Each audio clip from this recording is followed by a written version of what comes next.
우리 중등부 주님께 예배함으로 나아갑니다. 아버지 하나님, 우리가 우리의 삶의 어려운 부분들, 힘든 부분들 주님께 내려놓고 나아갈 때에 우리 가운데 회복 더하여 주시고, 우리가 이 시간 온전히 주님을 바라보고 주님께 더 큰 영광 돌릴 수 있도록 아버지 함께하여 주시옵소서. 이 시간 예배를 받으실 주님을 믿사오며 예수님의 이름으로 기도드렸습니다. 아멘. 30분에 이제 시작할게요.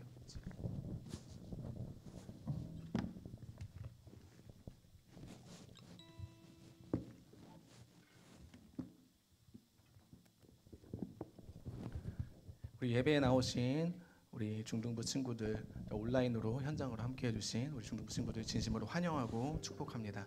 우리 이 시간 사도신경으로 신앙 고백하시겠습니다.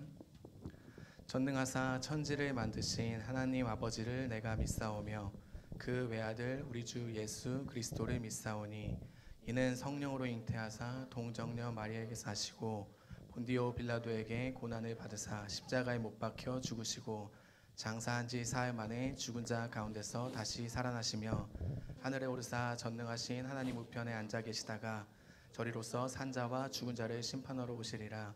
성령을 믿사오며 거룩한 공예와 성도가 서로 교통하는 것과 죄를 사하여 주시는 것과 몸이 다시 사는 것과 영원히 사는 것을 믿사옵나이다. 아멘. 우리 이 시간 찬양할 때 우리 모습 이대로 사랑해 주시는 주님을 찬양했으면 좋겠습니다.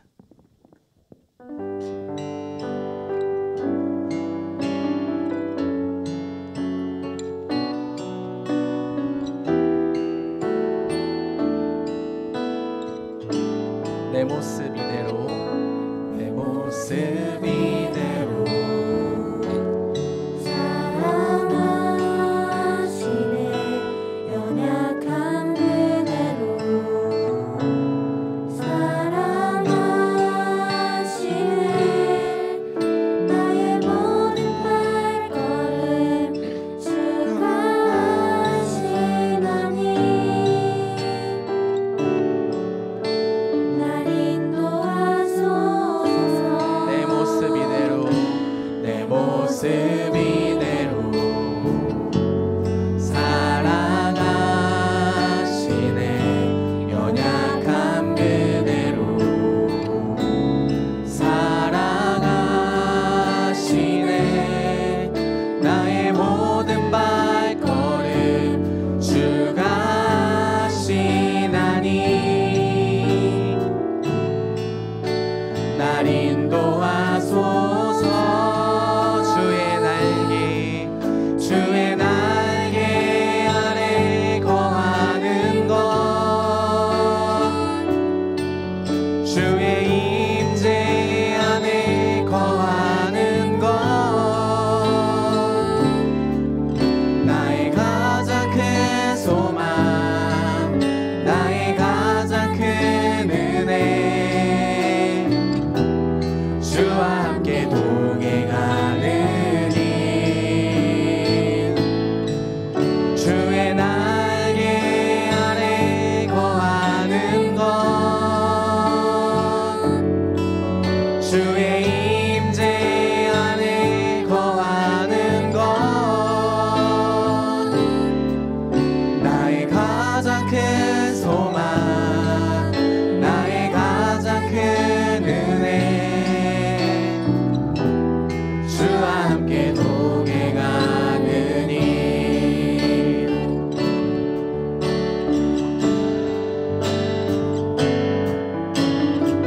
우리 다시 한번 찬양할 때 우리 모습 이대로 사랑해 주시는 주님을 마음 다하여 찬양합시다. 내 모습 이대로, 내 모습 이대로 사랑하시네.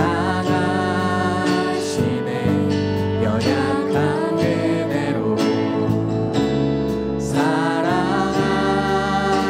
사랑하시네. 나의 모든 발걸음 주가 하시나니 날 인도하소서. 내 모습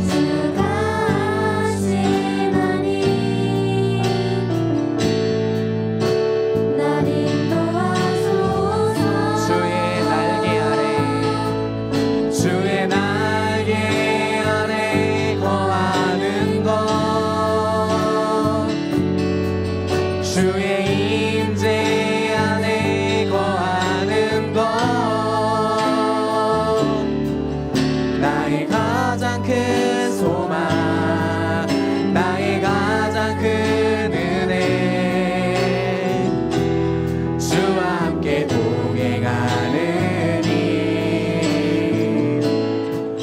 주의 날개 아래 거하는 것 주의 임재 안에 거하는 것 나의 가장 큰 소망 나의 가장 큰 은혜 주와 함께 동행하느니 나의 가장 큰 소망 나의 가장 큰 소망 나의 가장 큰 은혜 주와 함께 동행하느니 나의 가장 큰 소망 나의 가장 큰 은혜 주와 함께 동행하느니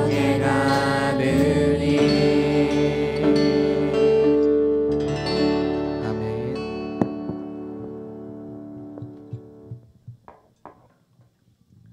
우리 시간 다 같이 박수 치며 마음 모아 찬양했으면 좋겠습니다.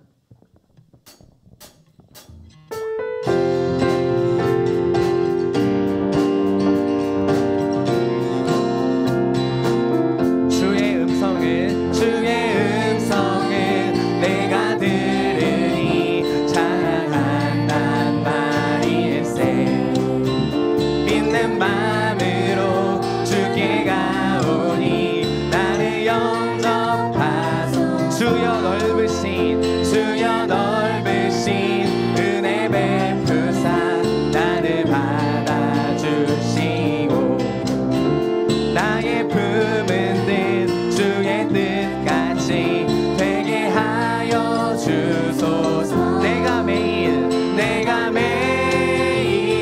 십자가 앞에 더 가까이 가오니 구세주의 흘린 보배 피로써 나를 정케 하소서 주의 보좌로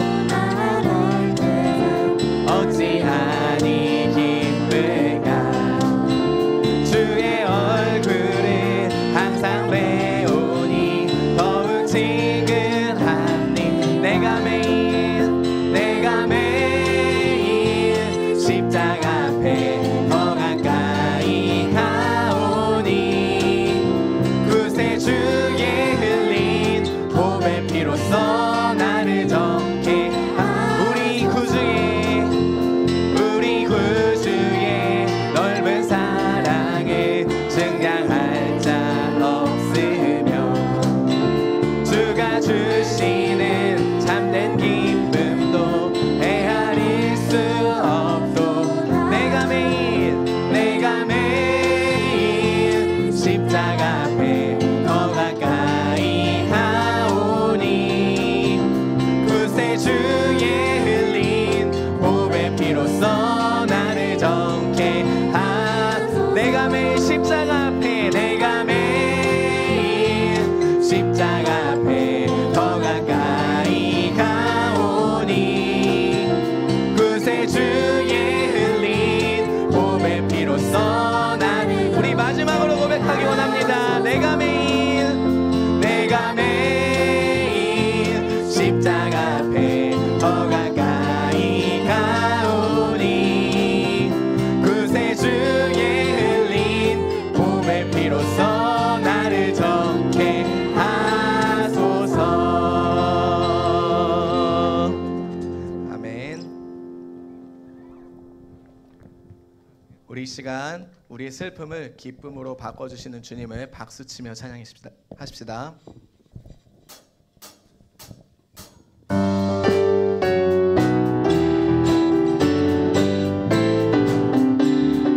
나의 슬픔을 주가 기쁨으로 변화시키시네 잠잠할 수 없네 기뻐 춤추며 찬양해 나의 슬픔을 주가 기쁨으로 변화시키시네 잠잠할 수 없네 기뻐 춤추며 찬양해 상처뿐인 내 영혼 위로해 주셨네 고통 중에 있을 때 주님 평안 주셨네 주 사랑 어둠이 힘을 나는 느끼네 주의 빛 비춰주시니 내 마음 기뻐 주 찬양하네 나의 슬픔을 주가 기쁨으로 변화시키시네 잠잠할 수 없네 기뻐 춤추며 찬양 나의 슬픔을 주가 기쁨으로 변화시키시네 잠잠할 수 없네 기뻐 춤추며 찬양 상처뿐인 내 영혼 위로해 주셨네 고통 중에 있을 때 주님 평안 주셨네 주 사랑 어둠이 힘을 나는 느끼네 주의 빛 비춰주시니 내 마음 기뻐 주 찬양하네 나의 슬픔을 주가 기쁨으로 변화시키시네 잠잠할 수 없네 기뻐 춤추며 찬양해 나의 슬픔을 주가 기쁨으로 변화시키시네 잠잠할 수 없네 기뻐 우리 마지막으로 고백하기 원합니다 나의 슬픔을 주가 기쁨으로 변화시키시네 잠잠할 수 없네 기뻐 춤추며 찬양해 기뻐 춤추며 찬양해 우리 하나님께 영광의 박수 올립시다.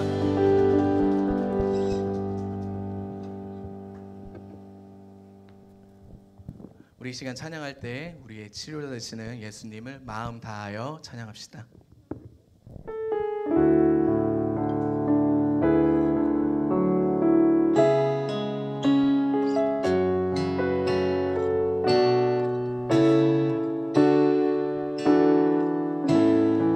예수 나의 좋은 치료자 예수 나의 좋은 치료자 그의 많이 머무는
나의 좋은 치료자 예수 나의 좋은 치료자 그의 눈이 머무는 곳은 나의 슬픔과 고통 고개 들어 그의 눈을 볼 때에 난 알았네 예수 나의 좋은 치료자 예수 나의 좋은 치료자 그의 손길이 닿는 곳은 나의 상처와 아픔 영원히 흐를 것 같았던 눈물 다 멎었네 예수 나의 치료자 나 노래하리라 나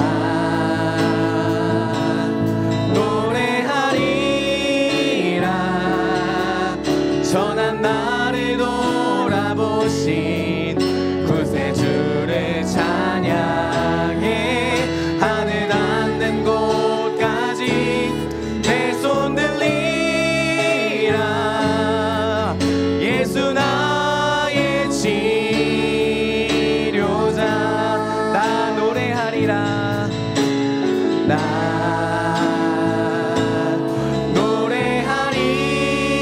노래하리라 전한 나를 돌아보신 구세주를 찬양해 하늘 닿는 곳까지 내 손 들리라 예수 나의 치료자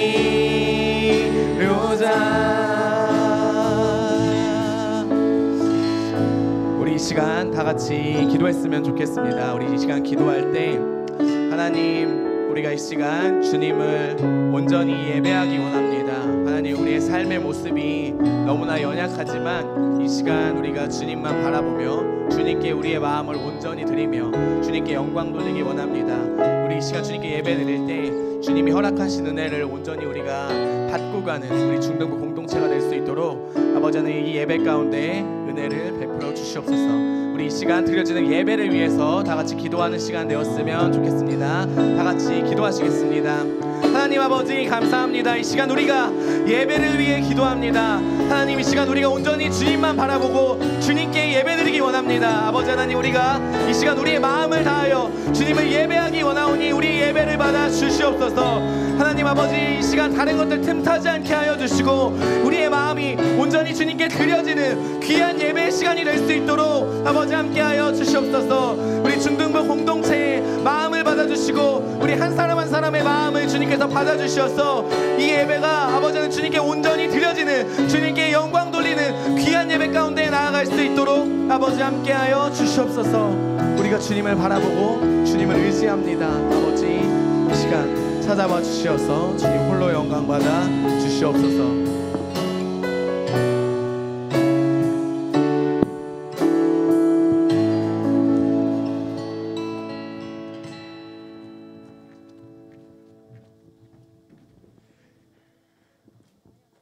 하나님 아버지, 오늘도 이 자리에 나올 수 있게 해주심을 감사드립니다. 오늘 말씀 베푸시는 장가람 목사님께 은혜 충만하게 해주시고 말씀 듣는 저에게 집중할 수 있는 능력을 주세요. 이곳에 오지 못한 친구들에게도 은혜 베풀어 주세요. 예수님의 이름으로 기도드립니다. 아멘.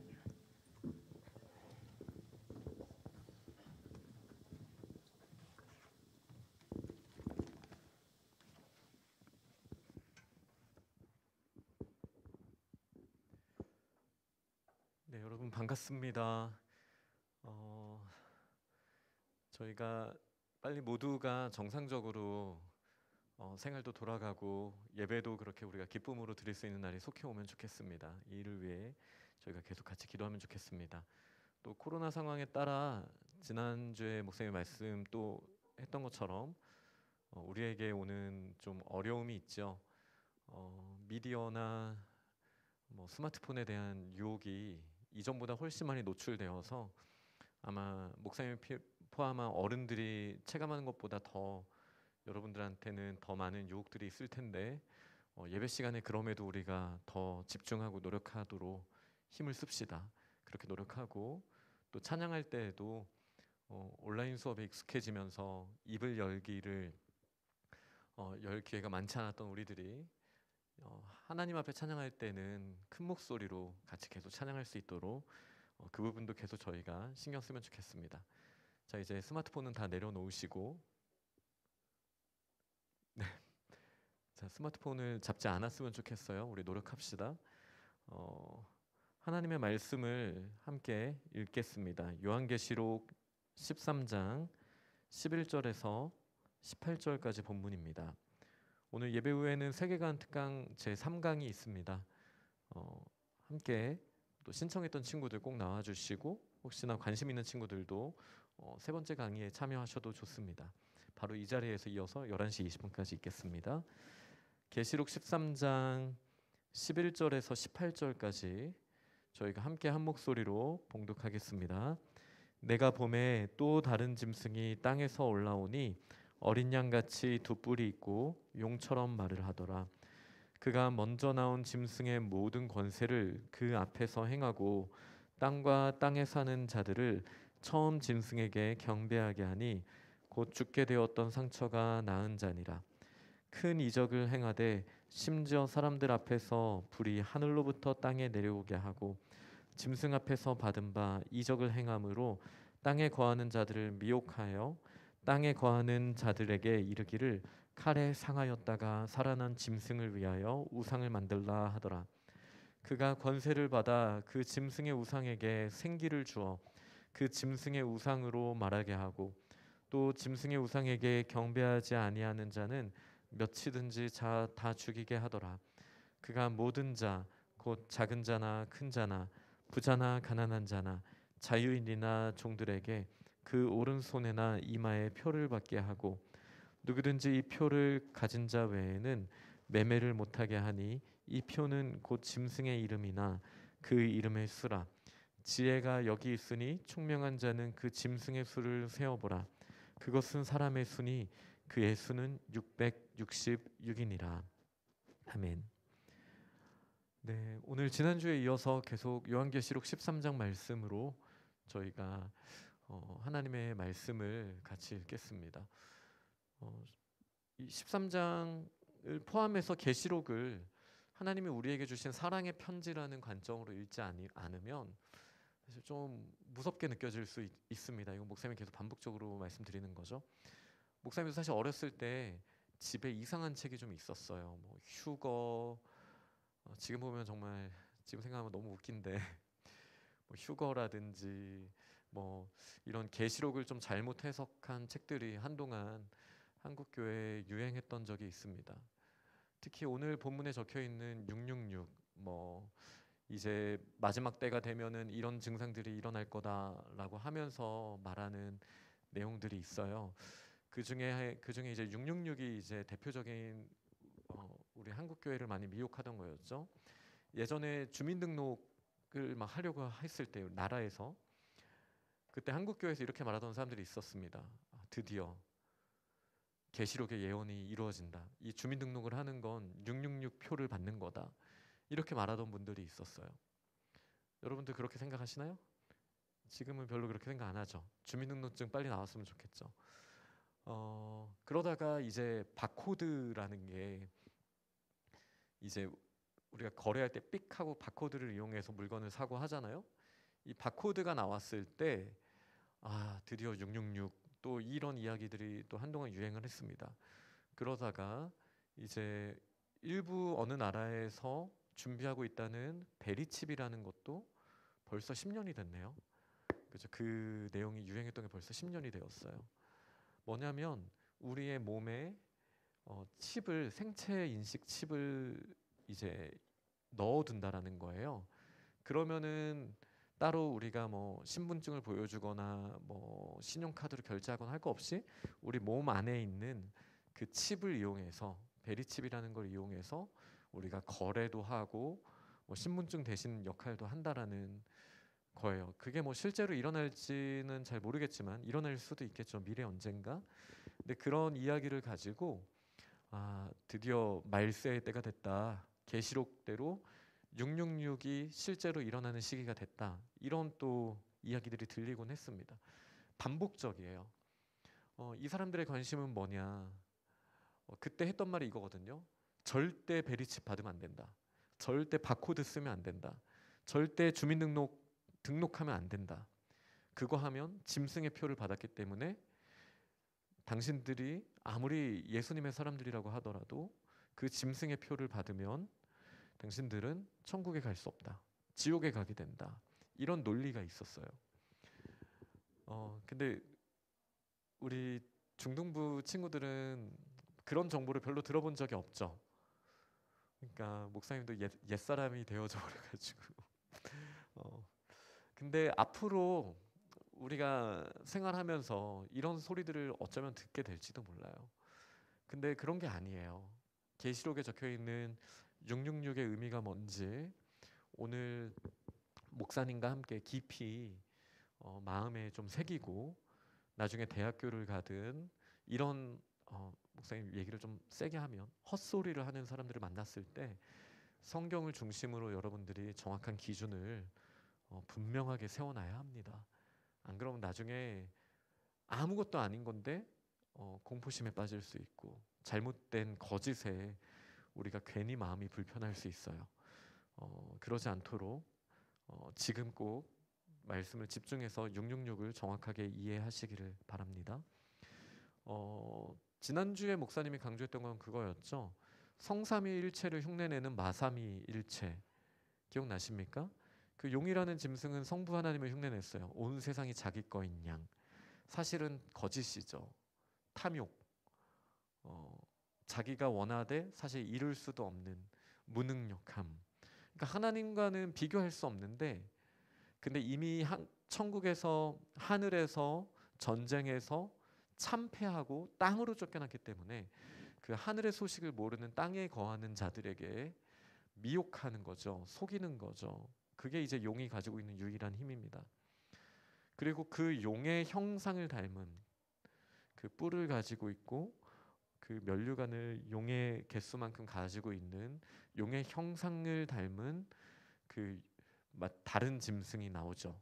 이 짐승 바로 예수님을 흉내냅니다.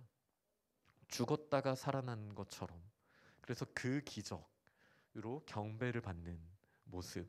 딱 봐도 예수님을 흉내내는 모습이 13장 초반에 있었어요. 그리고 지난주 마지막에 이야기했던 마령, 성령 하나님을 흉내내는 거죠.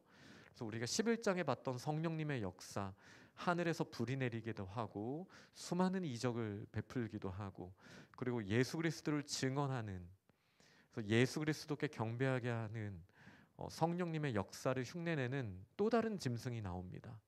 이 짐승을 이름이 딱 있지는 않지만 마령이라고 목사님은 이야기를 합니다. 성령에 반대되는 그래서 이 일종의 코미디죠.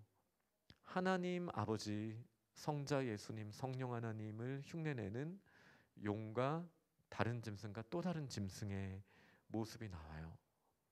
그리고 이 짐승들은 어쩔 수 없이 진리 위에 서 있지 않고 거짓 위에 서 있습니다. 거짓 위에 있어요. 그러니까 말하는 것마다 거짓말인데 원래 거짓말이 좀 더 달콤하죠. 달콤하게 느껴질 수 있죠. 어떤 순간에는. 그러니까 수많은 사람들이 미혹당하고 있습니다. 게다가 우리가 출애굽기에서 봤듯이 모세만 이적을 베푼 게 아니라 술사들도 지팡이가 뱀이 되게 하는 일들을 했던 것처럼 이 마령도 이적을 베푸는 거예요. 여러 가지 기적들이 놀라운 일들이 일어나자 사람들의 마음이 빼앗기게 됩니다. 이렇게 빼앗기는 모습을 우리가 지난주까지 내용을 좀 봤습니다. 그리고 이제 이 또 다른 짐승이 어떤 일을 하냐면 그의 사람들에게 그 짐승을 따르는 사람들에게 오른손에나 이마에 표를 줍니다. 이 표는 내가 보호한다라는 의미예요. 성경에서 가장 먼저 표를 받은 사람은 가인입니다. 이게 좀 애매한데 이거 해석하기 진짜 어렵거든요. 그래서 목사님도 해석을 잘 못하는 본문 중에 하나예요. 근데 이제 가인이 동생을 죽이고 이제 하나님한테 혼나잖아요. 혼나고 나서 쫓겨날 때 너무 두렵습니다. 저를 지켜주세요라고 했을 때 하나님께서 가인의 이마에 표를 주셔요. 그래서 사람들이 가인을 보고 이제 함부로 대하지 못하게 하시는 그 장면이 나옵니다. 그러니까 이때부터 누군가에게 표를 준다라는 거는 보호 아니면 내 거라는 의미를 분명히 가지고 있죠. 근데 이것도 하나님께서 원래 표를 주시는 건데 이 사탄이 흉내를 내는 거예요. 자기 사람들이라고 하면서 표를 줍니다. 그것도 가장 잘 보이는 이마와 오른손에, 이마나 오른손에 이제 표를 주게 됩니다. 그리고 이 표를 안 받으면 매매를 못하게 한대요. 매매 이렇게 거래하는 거잖아요. 이 표가 없으면 뭐 예를 들어 버스도 못 타. 이 표가 없으면 편의점에서 물건도 못 사. 이 표가 없으면은 인터넷 쇼핑도 못 해. 여러분 큰일 났지 않습니까? 너무 끔찍하죠. 어떻게든 받아야겠죠. 이런 생각이 들잖아요. 그 당시 사람들이 얼마나 힘들었을지 우리가 상상이 가는 거예요. 하나님을 섬긴다라고 말하면 나는 하나님의 겁니다라고 말하면 그 당시 로마 시대 때 제대로 거래도 할 수 없고 핍박을 받아야만 했던 우리 초기 우리 믿음의 선조들, 초기 기독교인들, 그분들은 정말 이렇게 어렵게 살았습니다. 하나님을 믿는다는 이유만으로도 그렇게 박해를 받고 죽음까지도 불사했던 그런 상황이었죠. 그 모습을 상징적으로 보여주는 것 같아요. 그러니까 하나님 거라고 하지 말고 사탄 거라고 해. 그러면은 내가 너희에게 거래도 하게 해주고 너희의 목숨도 지켜줄 거야. 이런 약속을 사탄이 합니다. 자, 이 배경에서 여러분 짐승의 표를 받으시겠습니까? 이 질문인 거죠. 짐승의 표를 받겠습니까? 짐승의 표를 받겠습니까? 안 받아야 되는데 인간이 약하거든요. 안 받아야 되는데 우리 알잖아요. 가짜고 하나님이 진짜시고 이미 하나님의 나라가 승리했고 잠깐의 이 어려움이 지나가면 반드시 하나님의 계절이 완성된 하나님의 계절이 오게 될 텐데 지금 당장의 핍박과 지금 당장의 어려움이 우리의 판단력을 흐리게 합니다. 그래서 우리가 쉽게 타협을 하게 될 거예요. 왜? 매매를 못하게 하니까. 우리를 죽이겠다고 하니까. 이 공포 가운데 타협하지 않기란 너무 어려운 일이죠. 그리고 나서 이제 하나님께서 우리에게 이 표에 대해서 설명을 해주십니다. 지혜가 여기 있으니 총명한 자는 그 짐승의 수를 세어보라. 그것은 사람의 수니 그의 수는 666이니라. 짐승의 수를 세어보라고 말합니다. 짐승이 몇 마리 나왔습니까? 네, 666이라고 쓰여져 있죠. 고맙습니다. 답해 주셔서. 근데 이제 정확하게 말하면 우리가 요한계시록에서 본 짐승은 3마리예요. 그렇죠? 용, 물에서 나온 짐승, 땅에서 나온 짐승 3마리입니다. 근데 그 짐승의 수를 우리처럼 상식적인 사람들은 딱 정확하게 딱 말해줘야 되는데 지금 이건 묵시 장르로 쓰여져 있잖아요. 굉장히 시적이라고요. 문학적이라고요. 그래서 그 짐승의 숫자를 3마리를 또 다른 관점으로 해서 666이라는 숫자가 나온 거예요. 짐승의 수를 세어보아라. 그것은 사람의 수다. 라고 이야기를 합니다. 왜 7이라는 숫자가 계시록에서 소중하다고 이야기를 했죠? 7일 창조를 이야기를 했었습니다. 기억나십니까? 제 7일은 하나님의 숫자였어요. 6일은 누구의 숫자였습니까? 짐승과 사람의 숫자입니다. 하나님께서 태초에 천지를 창조하실 때 제6째 날에 땅 위의 짐승과 그리고 사람을 창조하셨습니다. 기억나시나요? 그러니까 여기서 사람의 수라는 거는 이제 좀 더 선명하게 보여주는 거예요. 창조하실 때 7이 하나님의 숫자라면은 6은 짐승의 숫자이자 사람의 숫자죠. 어떻게 보면 이렇게 볼 수 있는 거예요. 사탄이 아무리 하나님을 흉내내려고 해도 7인 척 하려고 해도 넘을 수 없는 거예요. 이 6의 장벽을 넘을 수가 없는 거예요. 짐승의 수, 사람의 수. 사탄이 하나님을 흉내내죠. 삼위일체 777을 흉내를 내는데 자기가 아무리 흉내내봤자 666까지밖에 갈 수 없는 모습을 보여주고 있습니다. 네, 짐승의 수 666입니다. 그러니까 여기에 666이 제가 어렸을 때 봤던 그 책에는 진짜로 이마에 666이라고 적혀 있었거든요. 드래곤볼 안 보죠? 드래곤볼 세대가 아니지. 그 드래곤볼에 이제 이름이 기억이 안 나네. 그 마인부와 함께 등장했던 마법사가 있거든요. 진짜 모르는구나. 네, 알겠습니다. 거기에 당하면 이마에 표가 생겨요. M이라고. 그런 것처럼 실제로 이마에 딱 표가 생기는 거 그런 모습이 아니에요. 이것도 굉장히 상징적인 표현입니다. 이게 왜 상징적인지 이제 목사님이 설명해 드릴게요. 출애굽기 12장 우리 묵상했었잖아요.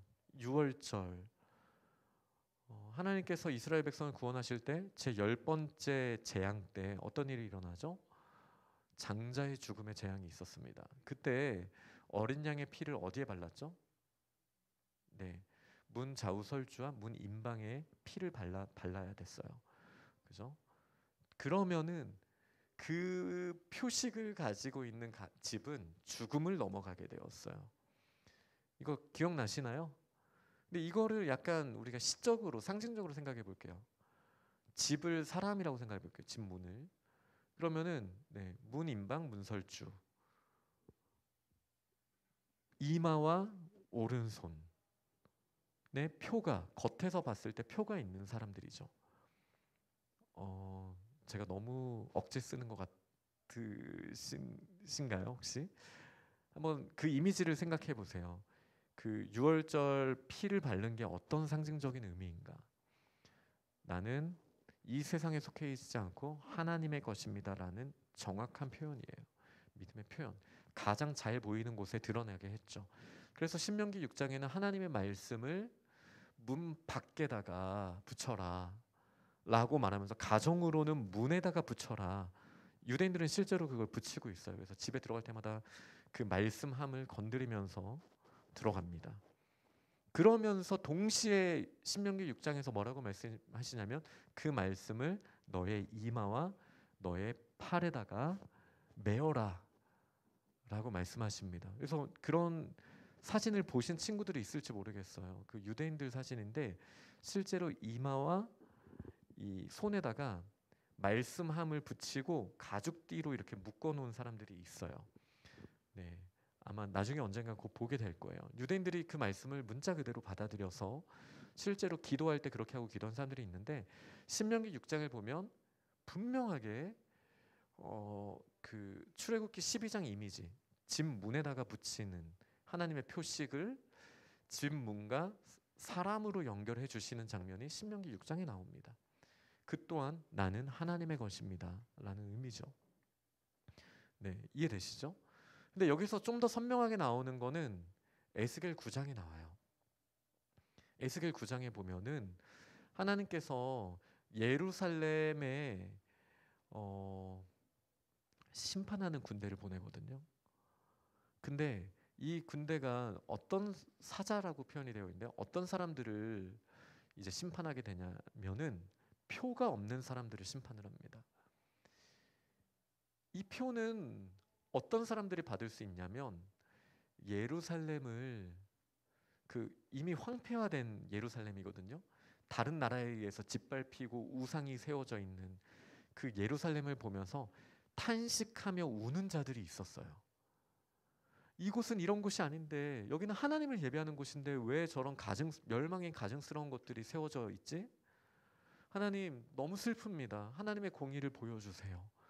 그렇게 기도하던 사람들이 있었어요.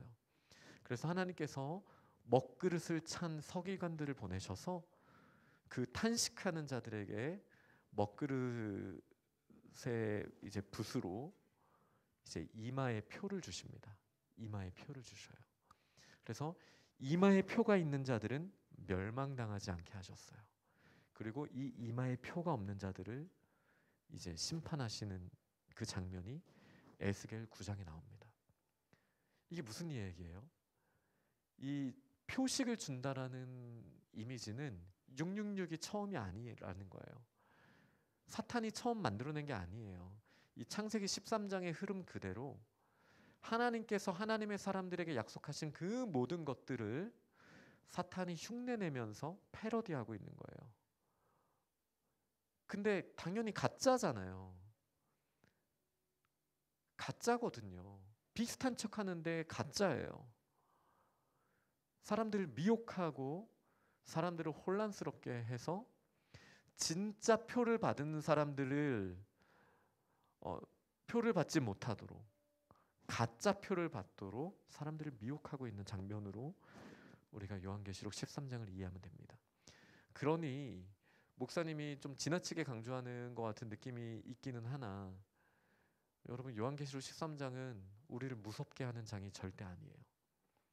가짜예요, 가짜.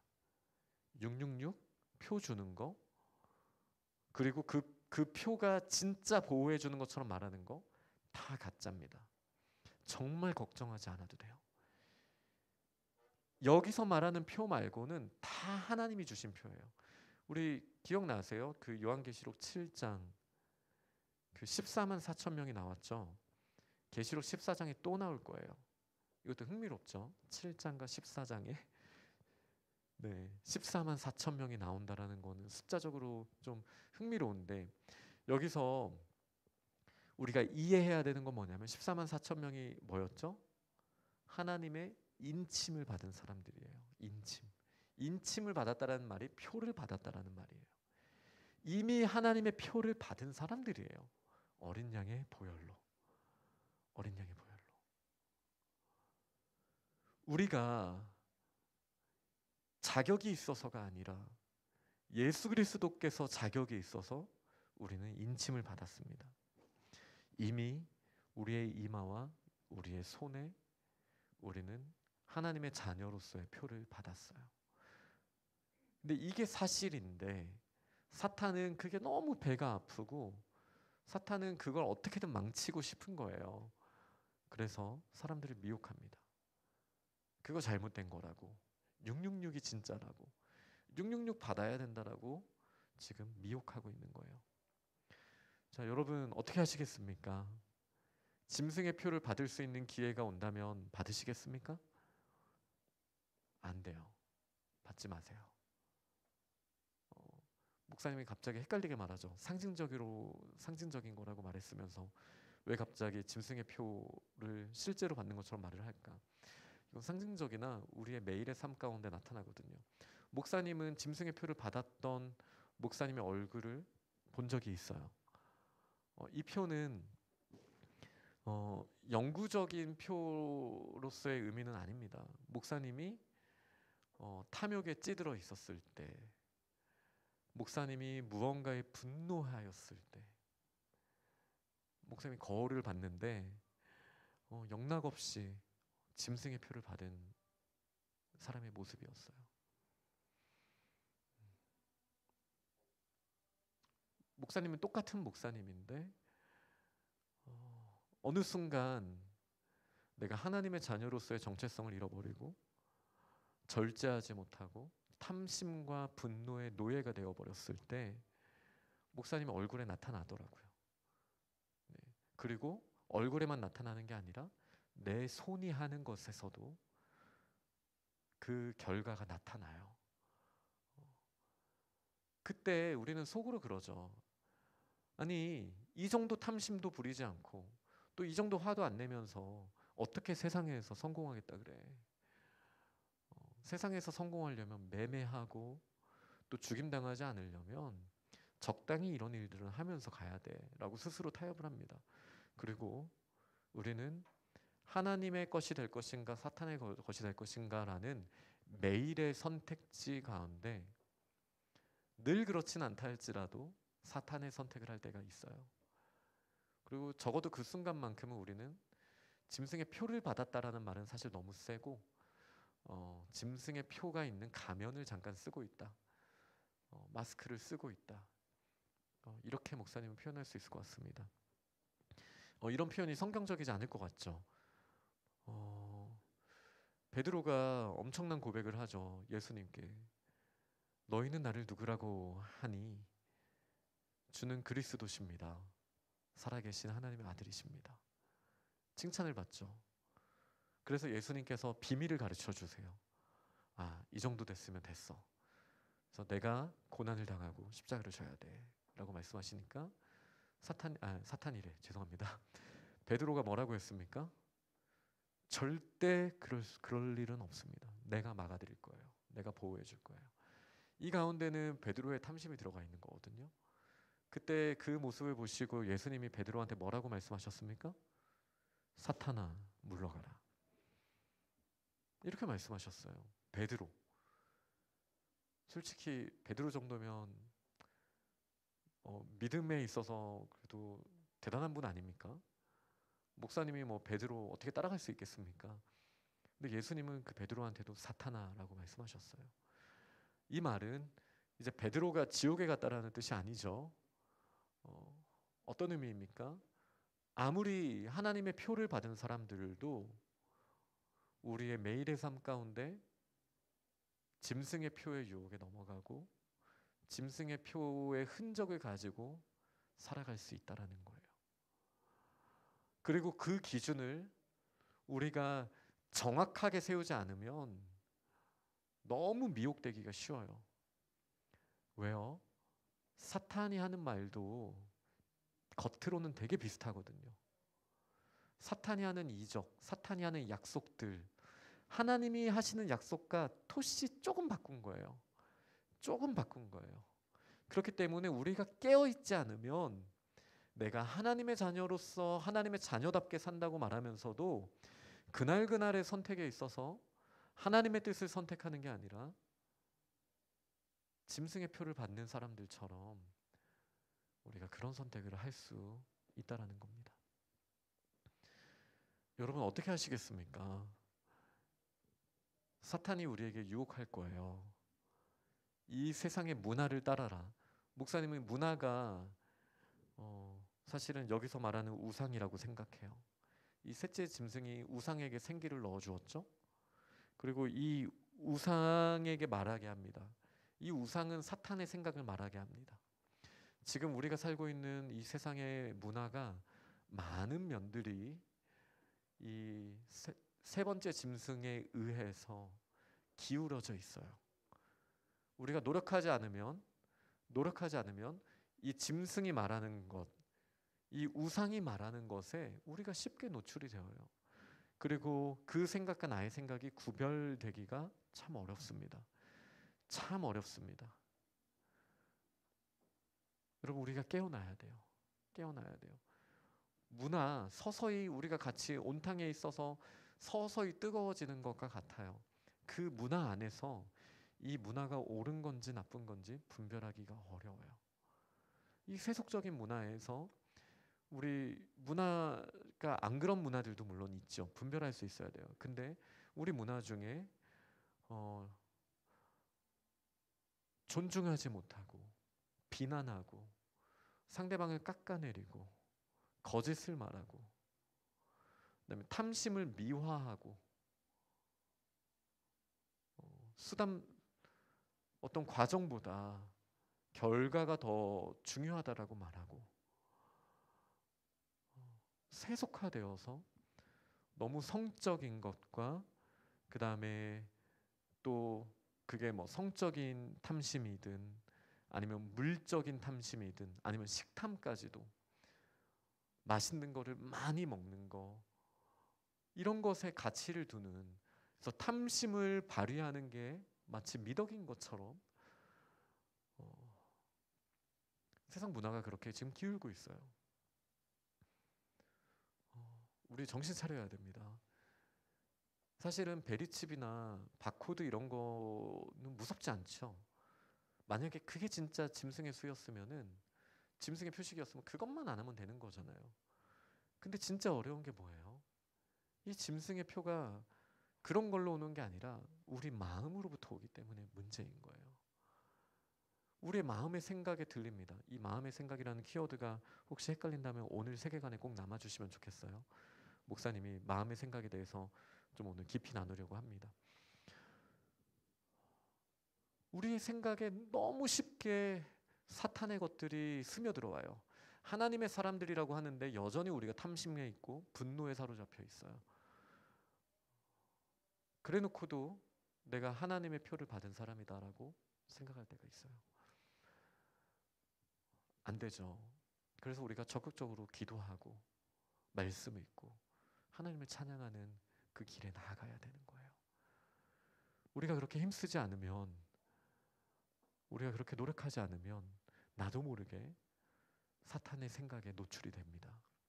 그리고 우리의 이마에, 우리의 손에 하나님께서 주신 그 선명한 표가 보여지지 않게끔 짐승의 탈이 잠깐 씌워져 있는 순간들이 있을 수 있어요. 그런 순간들이 많이 줄어야겠습니다. 없어져야겠습니다. 우리 그 일을 놓고 같이 노력할 수 있으면 정말 좋겠습니다. 자, 말씀을 맺겠습니다. 사탄은 약속합니다. 누구든지 나에게 오라. 내가 너희를 쉬게 하리라. 이 약속, 원래 주께서 주신 약속이죠. 우리에게 참 소망은 예수 그리스도밖에 없습니다. 우리의 삶을 책임져 주시는 분 예수 그리스도밖에 없습니다. 말은 할 수 있어요. 근데 사탄은 책임지지 못해요. 책임지지 못합니다. 절대 사탄은 책임지지 못합니다. 그러니 사탄의 미혹에 넘어가지 마십시오. 우리 코로나가 시작되기 직전에 우리 지금 2학년, 3학년 친구들 겨울 수련회 갔던 친구들 혹시 기억할지 모르겠습니다. 그때 목사님이 아가서 말씀으로 슐람미 여인과 솔로몬 왕의 사랑 이야기를 같이 나누면서 우리가 정말 하나님의 것이다 라는 그런 이야기를 한 적이 있어요. 여러분 생각해 보십시오. 하나님이 우리를 나의 사랑, 나의 사랑, 나의 어여쁜 자라고 부르셔요. 그리고 우리가 하나님의 것이라고 분명하게 말해주셨어요. 이게 표가 아니라 결혼한 사람들에게는 반지로 이제 표현이 되잖아요. 그래서 하나님께서 우리에게 반지를 딱 띄워주신 거예요. 우리가 예수 그리스도를 믿는 순간 하나님의 표는 이미 우리에게 왔어요.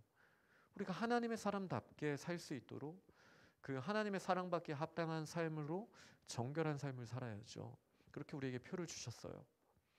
근데 이 세상의 소리를 들으면서 우리가 이 반지를 내팽겨치고 세상의 약속이 있는 그로 우리를 꾸미고 있는 모습을 돌아봐야 해요. 우리를 책임져 주실 수 있는 분 하나님밖에 없습니다. 하나님밖에 없습니다. 그러니 우리 정신 차리십시다. 세상의 약속들 신뢰하지 마십시오. 물론 목사님 말한 거는 하나님께서 정해주신 자연법칙, 도덕법칙 안에 있는 세상의 법칙을 말하는 게 아니에요. 세상의 문화가 약속하는 것, 잠깐 거짓을 선택해도 너 잘 될 수 있어, 속여, 탐심을 마음껏 발휘해, 분노해, 이런 세상의 목소리에 자꾸 귀 기울이던 666의 표를 받았던 우리의 모습을 돌아보면서 우리 에스겔 9장에 나오는 저 황폐화되어버린 예루살렘을 보면서 탄식하던 자들의 모습으로 돌아갑시다. 그 자들을 하나님께서 다시 새롭게 표를 선명하게 보여주실 거예요.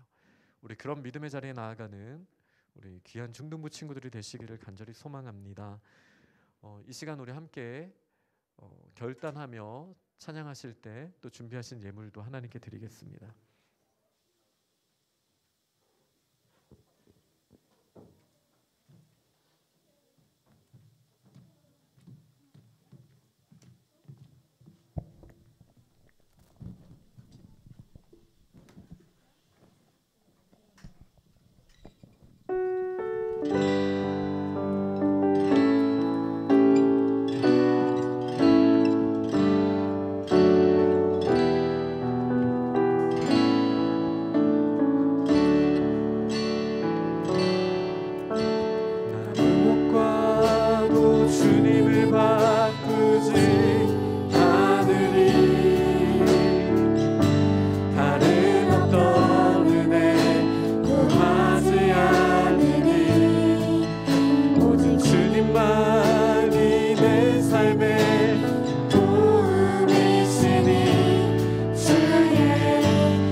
참 좋으신 하나님, 이미 우리를 인치시고 주의 자녀, 주의 사랑 삼으셨는데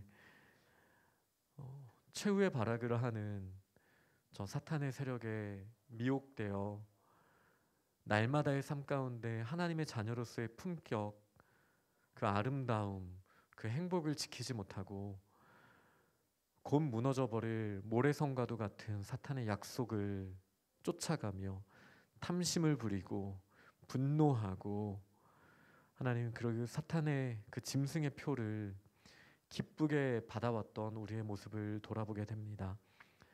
하나님, 이 마음을 탄식의 마음으로 채워주셔서 다시 돌이키고 주의 자녀다운 모습을 회복하도록 주께서 역사하여 주옵소서. 이 시간 드린 물질과 마음 기뻐 받으시고 주의 나라를 위해 사용하여 주옵소서.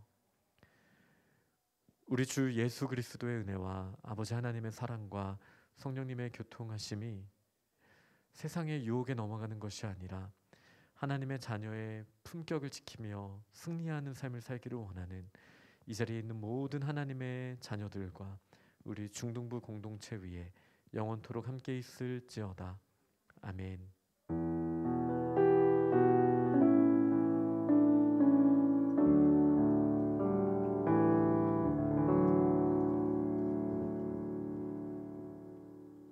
네, 말씀 감사드립니다. 5월 마지막 주에 나온 우리 모든 친구들을 환영하고 축복합니다. 오늘 새로운 친구가 나왔습니다. 판국준 1학년 길나영 친구인데요. 네, 잠시 일어나서 얼굴 한번 보여주세요.